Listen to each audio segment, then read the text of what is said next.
how to get people who don't necessarily agree to read the book? Hi, Renee. Renee was one of my beta readers and proofreader. Thank you, Renee. That's a really excellent question. I mean, how do we have these conversations, right? That's one of the things, Eileen, you were asking about. Like, how do we have these conversations where it's hard, I don't have a good answer. Great question. Like I'm asking, in my own synagogue here in Boca, some people I probably could get to, and then other people, would refuse. Right. So I think it's a great question. It's a challenge to us as writers, and some of us are journalists and human rights activists. Like how do we get these ideas, and information in front of more people, and at least having the conversation with more people and not just talking amongst ourselves, so to speak. Judy, Becca, do you have any thoughts you want to say about that? Yeah, I mean, I agree. I think it's $1 million question, right? How do you get people to do it? But I think that one thing that I loved about the book was you use a lot of personal stories. And I think that once it's personal, it, instead of being judgmental towards the outside, is a reflection of your own journey. And that allows more people to reflect themselves. And so, I would say even sharing with someone a chapter, taking it out of context of the whole book, sharing a chapter is a great way to get people to hear that voice, hear your voice, Elana. Thank you. We have a couple of questions here. Ruth Evanstein has a question. Ruth, I'm unmuting you. So first of all, this was fascinating and wonderful. Just to give a little background about me. So yes, I'm a journalist and I'm a peace activist, but beyond peace activism is like one of my best friends is Palestinian who lives on the other side. Other side, of course, is not my understanding of it, but that's how it is understood, let's say, in the world. And, she was saying she was sobbing watching the hostages come out. And she's like, I can't post that. It's funny because when you talk about 2014, I mean, Netanyahu was already using like the pogrom language in Kishinev, like in 2014. So the whole issue of fear it didn't start now. It's been going on. And it's really like, Ibtisam and I started telling the story of our friendship in 2014 because it felt like that's the worst it could get. That seemed so terrible and it couldn't get worse than that. So what I find can be helpful is sometimes you sort of say to someone, you're really certain in your perspective. Why don't you read this even to tell her why she's wrong? Aren't you curious to hear what she's telling herself, even if you think it's nonsense? I mean, she's actually got a whole book. So what is she saying? And so that I think sometimes works, but I would just say it's interesting that I became a peace activist in a response to what was going on. And now it's not even safe, neither for me nor for Ibtisam, in certain ways to be really open about our friendship and our relationship. So it's like kind of ridiculous. The first person to call me on October 7th was Ibtisam, my friend who lives in Abu Dis. But now we have to kind of not highlight it for her safety. And, it's the same thing of like these kids, whatever, it's just with the current climate. So I think part of it is being able to sit tight a little bit and see what is going to happen now and how people are going to be able to relate to it. But I think understanding that there are other people who will not be able to have this conversation right now. And can we take a deep breath and understand that? I'm not happy about it. I think I'm maybe more realistic in that sense. But I do find that if you turn it into almost an intellectual exercise or an opportunity to engage and, like say, well, does it make sense to really discount me? Do you really think I do this all the time? All the time I ask people, like when they say all the Palestinians, I was like, well, do you know any Palestinians? The Gazans, Hamas. And I was like, well, the people who live in Abu Dis, I was like, 2 million people live in Gaza.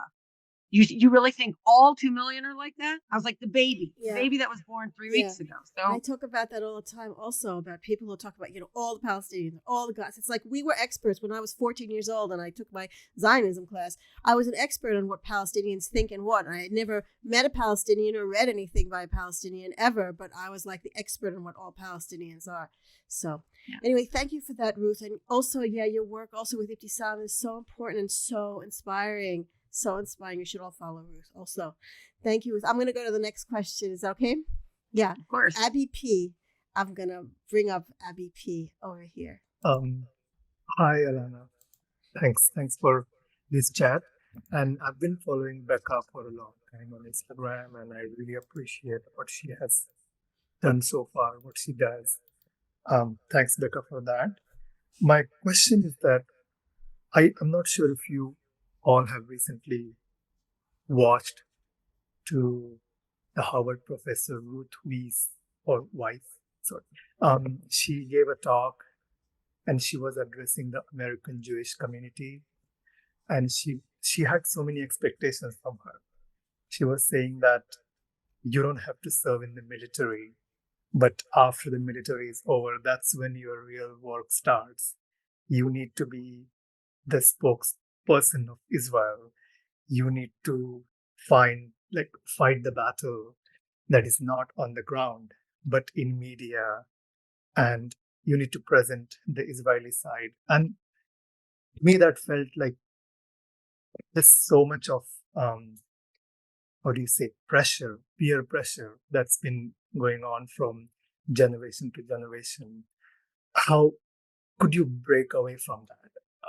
Where would you start, if you have to challenge that narrative? Yeah, I think that's what we're talking about.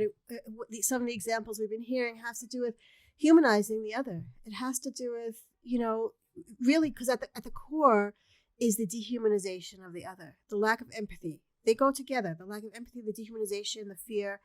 And so to undo that, it really requires a lot of just humanizing, seeing real stories, real people, meeting real people, having real conversations. I feel like, a lot of the work that Ruth was describing with Ibtisam has to do with that, has to do with putting a real face and a real name. Israeli media, we don't even really see Palestinian faces and Palestinian names and Palestinian stories. They're not part of the media coverage, really. And so that I think, even just, that undoing the process of dehumanization, that to me feels like it's, at the core. Here, Susan, my cousin Susan Jackson, says to me here, would love to hear you mention the Palestinian woman on my podcast. So I'm going to give a little shout out to the podcast. I have a podcast called Women Ending War that I do with Palestinian partners, and you're all welcome to listen to it. Becca's been on the podcast. So we're going to take one last question here. Yes. Thank you. Yeah. Hi, my name's Miriam. Yes. I'm a preschool teacher and I'm studying to become a therapist. I think a lot about my Israeli and Jewish identity from different perspectives. I also grew up on the East Coast, and then I moved to Israel when I was 5 until I was 27, and now I live in Washington State in the U.S. First of all, I want to say that I appreciate your book and your podcast so much. I wrote in one of the comments that I really appreciate your integrity and your humbleness when you're discussing really hard topics and overcoming challenges. So that's very inspiring. For me, I have a question. I'll just give a quick introduction. For me, October 7th opened up an intense intellectual analysis and an in-depth and very open dive into the beliefs that I have or had. One issue that's been coming up for me a lot in my intellectual contemplations is one that was also strengthened by your book. And it's about how to disentangle the pride of Jewish peoplehood with military pride. I grew up with a deep sentiment of connection to the land and the people and the Jewish community and culture in Israel. I was in a mechina before the army. And I was a teacher in the army and involved in all sorts of young Zionist activist programs. And that sentiment is very strong in me, even though my political ideas have changed very much since then. But I think the idea of giving all that up is very scary, and that cultural sentimental context is fundamental to many people. So it makes me wonder if there's a way to keep that sentiment but change what's at its core and the violence involved in it. Like, can we change our narrative and our future and still maintain the beautiful parts of being Israeli? I used to always say that the Israeli military is different from all the militaries in the world, and I felt that way very strongly. I felt that maybe because it's so intertwined with Israeli culture, which I love and loved. And slowly I had to come to terms with the fact that it's kind of at odds with my beliefs in nonviolent conflict resolution and things like that. So I'm trying to reconcile with that, and I wonder what people think about that. Do any of the panelists want to take that question? It's a really powerful question, and really important one. Becca, is that you raising your hand? Yeah. I mean, I can try, because I think I went through and still go through often like that same exact like how do I like unmarriage or whatever the word is, like these two things together. And like you said that you were a teacher in the army, so like maybe you were in like the education corps, and it's like am bone tzeva bone am, like the people build an army, build a people. And it's like, it's literally a part of how the society is built. It's so intertwined with the military, and it's so intertwined with this very specific narrative, I think, that has become almost inherent to what it means to be Israeli. Of, we think of it as defense, a lot of what we do.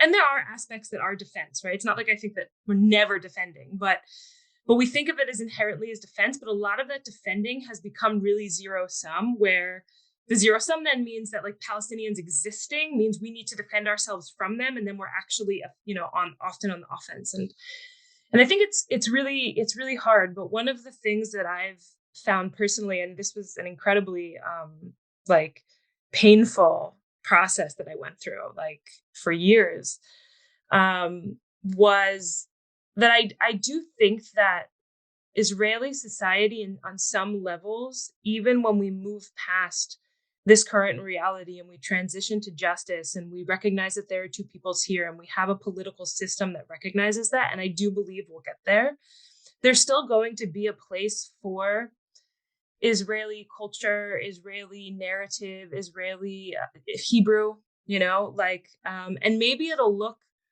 I hope it'll look also demilitarized. So much of our conversations, like so much of the words that we use in regular day are like military words. But once we don't have to constantly serve and uphold this trajectory that we're currently on of privilege over Palestinians in this land, or even supremacy over Palestinians in this land, then I think we're also going to be able to uncouple ourselves from that aspects of the culture, and I think that like I personally find a lot of comfort in things like Hebrew literature and Hebrew, a lot of Hebrew songs. Again, not all of them. Some of them in themselves are also very militaristic, but I think that a lot of them aren't. And I think, it's one place where I personally also find myself very different from a lot of the people who are speaking abroad kind of about decolonization, that all of Israeli culture is, a kind of like colonized, like a colonizing culture, if you will. No, I think there are very real things that have come from this kind of like gathering of Jews from all these different places, and they're real and they have meaning. And we become a collective because of collective experience. And I think that a lot of that we're going to be able to hold on to. Right now, it's a messy process. And I'm not sure that there's one, clear answer of take this and this no, and, we'll throw that out and we'll move forward with this. But I do think that there's a lot of places in Israeli society that actually once we, once we figure out that we don't have to erase Palestinian identity and the Palestinian people in order for us to be here, it's also going to give us an ability to breathe and say, I think in general, as Israelis, we often don't have the opportunity to say, what do we really want? What do we really need? What's really important to us? And that's going to give us the opportunity to do that and to be able to really cherish those aspects of our culture and our peoplehood, Shabbat dinners, like the best thing we have in Israel that Americans don't do enough. I love that answer, Becca. I love the question. I really love the question about who we are when we stop being all about the military and violence and having to, discount the other. Who will we be then? And I love Becca's answer that there's a lot we can't hang on to, but we can't really access that until we fix this in ourselves, because that we have to fix this first. That's what I believe. I mean, I think, Becca, you're right, that it's all there. And it was really a very beautiful answer. I loved your answer. Judy, Eileen, do you want to say anything else? When you discover the secret to getting your book into all these supposedly hostile spaces, please let me know what it is, because maybe it will help us at Haaretz sell some subscriptions. Well, BB is trying to actually close down Haaretz, so there's that. That should tell you everything you need to know. But yeah, it's a really hard thing. Again, it has to do with this issue of empathy, of being willing to open your mind and open your heart to things that are outside of your tribe. It's hard, it's complicated. That's the work. Well, when we try to get people to read the paper, they usually say, well, I don't like what you write. And I often say, it's not a matter of liking. We're, at least in our news department, we're writing what happened. You may not like what happened, but we're just giving you the truth. Yeah. Some people don't want to face that. Yeah. Everybody should subscribe to Haaretz. Okay. And everyone should buy your book. Thank you. I agree with we should maybe do some sort of deal, Yes. Get Haaretz, get the book with it. Right.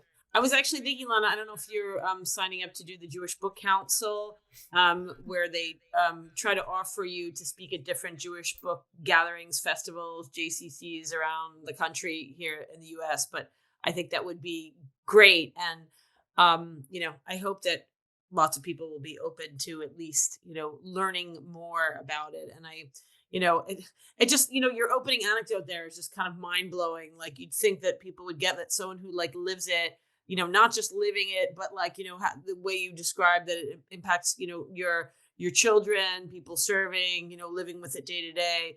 I would hope that it opens a lot of minds. That's really my hope for your book, in the way that certain books that I've read over the years, have done that for me. I'm hoping that it's seen that way. And it's painful living in an environment where I feel like some people try to own the Israel narrative, and it's it only has to be, one story. And it's obviously just a much more complicated story. I hope we're turning a page in a better direction, but I'm not sure. And I'm so glad that you've written this book, and I hope it will get into a lot of good hands and open a lot of minds. Thank you. Thank you for that. And thank you for reminding us about what the work is here. This is the work. This is the work, is to have these hard conversations. It's, it's on all of us, and what I really wanted to do with this book was sort of give real tools for how to how to address what needs to be addressed. So I'm hoping that will, that will start here, or not start. I'm not starting. I would not like to suggest that I'm starting this work. There are 164 organizations in Israel that are dedicated to a different way. So, I certainly, but I would like to contribute to that. I feel like this is the work. The work is learning how to open up the question of who we are. What does it mean to be Jewish? What does it mean to be a Jewish state? What does it mean for us? Does it mean that we just belong to our tribe? Or does that mean that we carry an ethos with us?